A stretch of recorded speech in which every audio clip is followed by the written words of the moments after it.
really thankful of the decision of the city commission to stop and pause and actually not move forward at all with this new ordinance. That's Isabel Renault, president and CEO of the St. John's Chamber of Commerce, who's grateful that St. Augustine City Commissioners recently decided against implementing a proposed nightlife ordinance. Amy Cherry takes a closer look. She argued the proposed ordinance that would have required establishments to take several costly steps, including obtaining a special permit to sell alcohol between midnight and 2 a.m., would have a negative impact on businesses and tourism. For St. Augustine, the nightlife is really important to the economy. Back 10 to 15 years ago, where everything was stopping at 5 o'clock and then you can have an early dinner somewhere, be home by 9. Well, it's a different St. Augustine at this point, and we've been promoting this nightlife through our advertisement with the Visitor Convention Bureau and all of this. And that makes a difference to our local economy, to bringing visitors here and have people stay overnight. St. Augustine Vice Mayor Roxanne Horvath says the commission is considering a different approach. We are currently working on the recommendations from the study by the Responsible Hospitality Institute,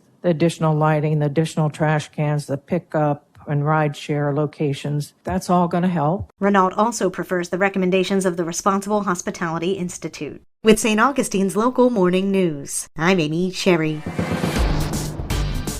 This local news is a service of your hometown Toyota dealer, Beaver Toyota, US 1 St. Augustine, here to wow you. Tears of joy, just literal tears of joy and a real sense of accomplishment and triumph. Liz Ryan spoke to Diana Markovitz as she reveled in a win at Tuesday's St. Augustine City Commission meeting. It's 6.5 acres on the San Sebastian River that's never seen a cement truck or a bulldozer. Then came a developer who wanted to change all that. Diana Markovitz, president of the Ravenswood Neighborhood Association, tells us what the proposed fate of that property was. 8 quadruplexes, 3 homes, a pool, and a paved parking lot for 70 cars. Even with heavy vocal opposition from residents, this went before the board several times and got pretty far, until they hit this sticking point. He was unable to get a bulkhead, much to the credit of the Planning and Zoning Board, because they said that's just too environmentally sensitive land, so they denied it. After several attempts, the developer gave up. He didn't walk away empty-handed, though. He sold the property to the city. The price tag was $1.9 million. That was what the city's appraised value was. Originally, the developer Dale Parsons was asking for over $2 million. Commissioner Barbara Blonder stated that she wants the city to look into making it a conservation easement. Diana would like to see it remain in its natural state. The hope is that it either remains untouched or it is a place where people can sit and look at the river, but minimal impact on that environmentally sensitive land. The Ravenswood neighborhood, which is in the area of Florida Ave and Julia Street, is breathing a sigh of relief. As a neighborhood, we're ecstatic because we really fought for this conservation overlay zone land. It would have been a completely incompatible development for a small neighborhood with very, very narrow streets. And it's where kids play in the road. And, our infrastructure's pressured already, and there's massive flooding every time that there's heavy rains or a swell on the river. For St. Augustine's Local Morning News, I'm Liz Ryan.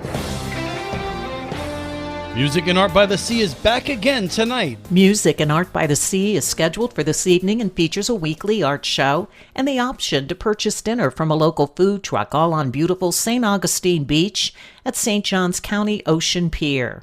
DJ Danimal will start playing tunes at 5:30. Volunteer producer Bill Jones gives a glimpse of what to expect for the season's final show. We're happy because we have a fabulous band called Money for Nothing. The concert, of course, starts at 7, but come early. The food truck opens at 5. The art studio is open with locally produced artwork.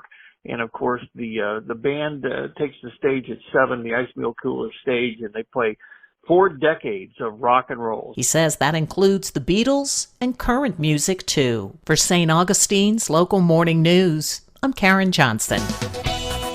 And now you're up to date with St. Augustine's Local Morning News. I'm Rich Carroll.